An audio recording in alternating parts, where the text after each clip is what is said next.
السلام عليكم ورحمة الله وبركاته.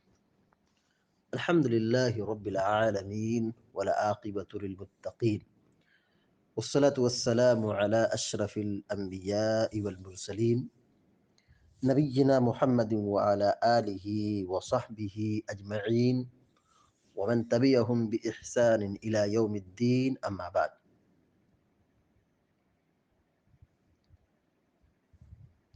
اللہ رب العالمین کی توفیق سے کتاب الطہارہ کا 9 باب پچھلے درس میں مکمل ہو چکا ہے۔ تقریباً 117 حدیثیں پڑھائی جا چکی ہیں۔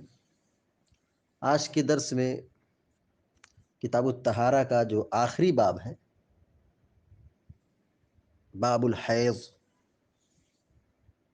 اس کے متعلق کچھ تمہیدی باتیں رکھی جائیں گی۔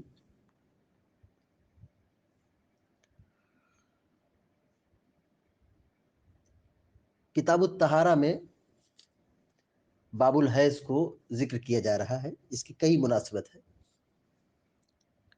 ایک یہ کہ حیض کا خون یہ ناپاک ہوتا ہے، تو ظاہر ہے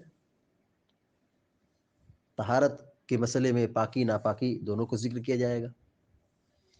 دوسری بات یہ کہ حیض کے اختتام پر غسل کرنا واجب ہے، تو یہاں پر طہارت کے مسئلے میں حیض کو ذکر کیا گیا ہے کیونکہ غسل کرنا ضروری ہے۔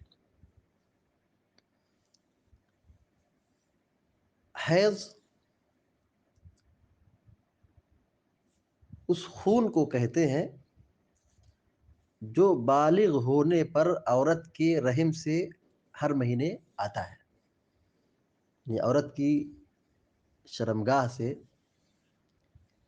رحم کے اندر سے خون آتا ہے، اسی کو حیض کہتے ہیں۔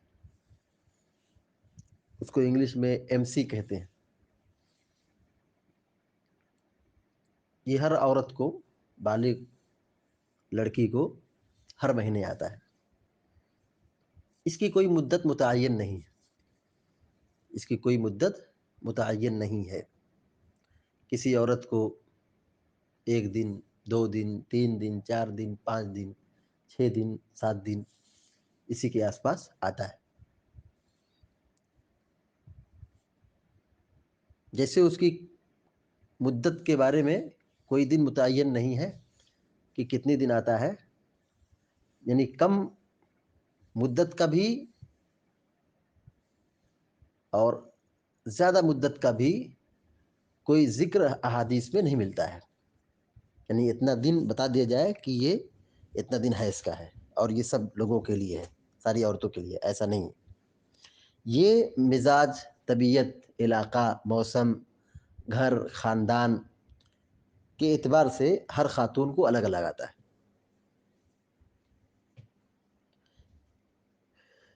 عام طور پر 5-6 روز تک خواتین کو خون آتا ہے۔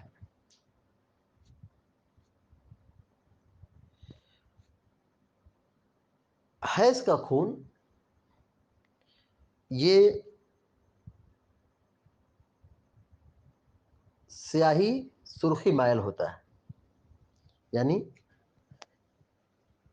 لال میں تھوڑا سا کالا پن رہتا ہے، ہلکا سا سرخی سیاہی مائل، یعنی اس کے اندر ایسا لال ریڈ جس میں ہلکا سا کالا پن پایا جاتا ہے۔ بالکل کالا نہیں ہوتا ہے لیکن اس کے اندر تھوڑا سا ملاوٹ رہتی ہے۔ حیض کے خون میں بو ہوتی ہے، بدبو پائی جاتی ہے۔ حیض کا خون یہ گاڑھا ہوتا ہے، موٹا ہوتا ہے۔ اور چوتھی بات ہے کہ حیض کا خون یہ جمتا نہیں ہے، یعنی جلدی جمتا نہیں، جیسے ایک نارمل خون نکلے بہے تو وہ فوراً جم جاتا ہے، لیکن حیض کا خون جمتا نہیں ہے، اس کے جمنے میں کافی وقت لگتا ہے۔ تو یہ 4 پہچان ہے۔ حیض کے خون کی 4 پہچان ہے. مطلب ایک یہ کہ رنگ کالا پن اس میں اندر پایا جاتا ہے، یعنی بالکل کالا نہیں ہوتا لیکن لال میں کالے پن کی ملاوٹ ہوتی ہے ہلکا سا. دوسرا یہ کہ اس خون میں بدبو ہوتی ہے، اسمیل ہوتی ہے. تیسرا یہ کہ حیض کا خون موٹا ہوتا ہے. اور چوتھا یہ کہ وہ خون جمتا نہیں ہے.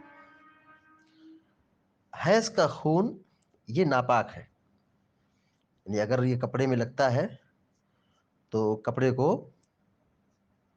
دھلنا ضروری ہے. حیض کے کپڑے کو دھلنا ضروری ہے. اسی طریقے سے حیض کے ایام میں کچھ چیزوں پر پابندی لگا دی گئی ہے. یعنی حیض کی مدت میں عورت کو کچھ چیزیں حرام ہیں. نمبر 1 ہم بستری جماع. نمبر 2 نماز پڑھنا، یعنی حائضہ عورت نماز نہیں پڑھے گی. نمبر 3 روزہ رکھنا، روزہ بھی نہیں رکھے گی. نمبر 4 خانہ کعبہ کا طواف کرنا، خانہ کعبہ کا طواف کرنا، صفا مروہ کی سعی کرنا، یہ سب حائضہ عورت کے لیے کیا ہے؟ منع ہے. 5ویں چیز ہے مسجد میں جانا. جو ظاہر نماز پڑھنا منع ہے تو مسجد میں کیا کرنے جائے گی؟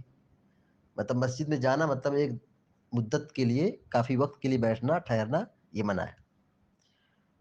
6ٹھی چیز ہے اعتکاف کرنا، یعنی اگر عورت اعتکاف میں بیٹھی اور اس کو حیض آ جائے تو اس کا اعتکاف ختم ہو گیا، باطل ہو گیا. تو اعتکاف کرنا اس کے لیے کیا ہے؟ منع ہے. 7ویں چیز ہے مصحف چھونا، یعنی اپنے ہاتھ میں مصحف کو پکڑنا لینا. 8ویں چیز ہے جس کا تعلق مرد سے ہے، طلاق دینا. یعنی حیض کی مدت میں مرد اپنی بیوی کو طلاق نہیں دے سکتا ہے. اگر طلاق دے گا تو اس کو طلاق بدعی کہا جاتا ہے. طلاق بدعی، یہ طلاق واقع ہو جاتی ہے لیکن طلاق دینا جائز نہیں ہے. تو اس طریقے سے یہاں 8 چیزیں حیض کی حالت میں کرنا منع ہے. اسی طریقے سے حیض کی حالت میں عورت بہت سارا نیک عمل کر سکتی ہے. جیسے مثال کے طور پر ذکر و اذکار کی پابندی ہے، صبح و شام کے اذکار ہیں، دعا کرنا ہے، یا جو اسے قرآن یاد ہو تو اپنی زبان سے اس کو پڑھ سکتی ہے. شب قدر ہے تو اس میں وہ عبادت بھی کر سکتی ہے. اب وہ عبادت کیا ہے؟ ذکر و اذکار، دعا، مناجات، توبہ، استغفار. تو حالت حیض میں جو ہمیں یاد رکھنا ہے یہ کہ عورت کے لیے نماز، روزہ اور ہم بستری یہ ممنوع ہے. اور یہ حیض کی جو مدت ہے یہ بیان نہیں کی گئی ہے، اس کو عادت پر چھوڑ دیا گیا ہے. اس کو عادت پر چھوڑ دیا، یعنی جس عورت کو جیسا حیض آئے گا اتنا ہی وہ ناپاکی کی مدت کو شمار کرے گی. اقل مدت اور اکثر مدت، یعنی اس کی کم مدت بھی واضح نہیں ہے اور اس کی اکثر مدت بھی بیان نہیں کی گئی ہے. جب تک اس کو حیض آئے گا تو اس کو حیض کی مدت شمار کی جائے گی. عام طور پر عورتوں کو 2 3 4 5 اتنے ہی دن،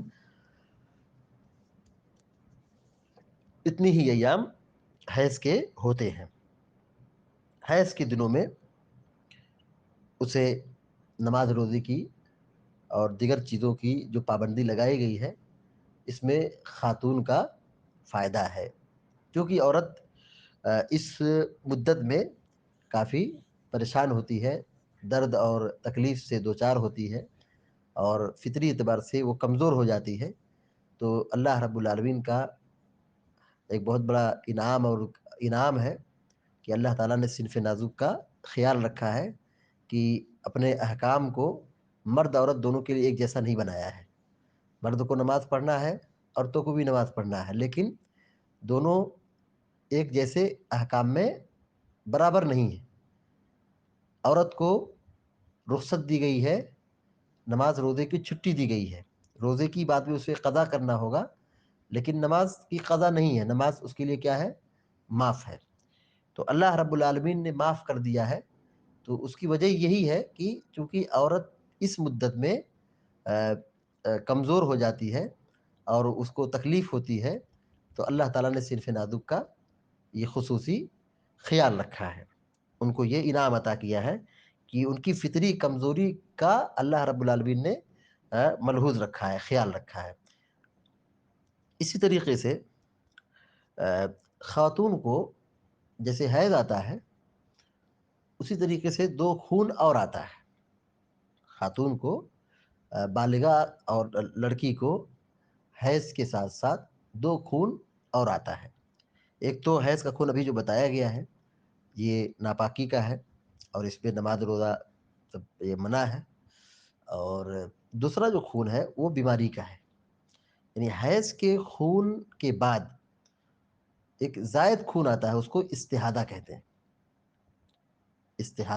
استحاضہ کا خون، یعنی جو حیض کی مدت ہے 2 دن 4 دن 5 دن، پھر اس کے بعد ایکسٹرا خون آتا ہے، تو وہ استحاضے کا خون ہے۔ اور یہ استحاضے کا جو خون آتا ہے، اس میں عورت ناپاک نہیں ہوتی ہے، البتہ جب اس کا خون نکلے گا آئے گا تو وہ بے وضو ہو جائے گی، وضو ٹوٹ جائے گا، لیکن یہ ناپاکی کی مدت نہیں ہے۔ استحاضے کی حالت میں عورت نماز کی پابندی کرے گی، روزہ رکھے گی اور اپنی ضرورت اور حاجت بھی پوری کرے گی، اس میں کوئی رکاوٹ اور کوئی پابندی نہیں ہے۔ البتہ شریعت نے اتنی اجازت دی ہے کہ جس کو استحاضے کی بیماری کی شکایت ہے تو وہ 2 نمازوں کو جمع کر کے پڑھنا چاہے تو پڑھ سکتی ہے، رخصت ہے، واجب نہیں ہے، مطلب یہ کیا ہے؟ اختیار ہے کہ وہ 2 نمازوں کو جمع کر لے، جیسے ظہر عصر ایک ساتھ پڑھ لے، مغرب عشاء ایک ساتھ پڑھ لے۔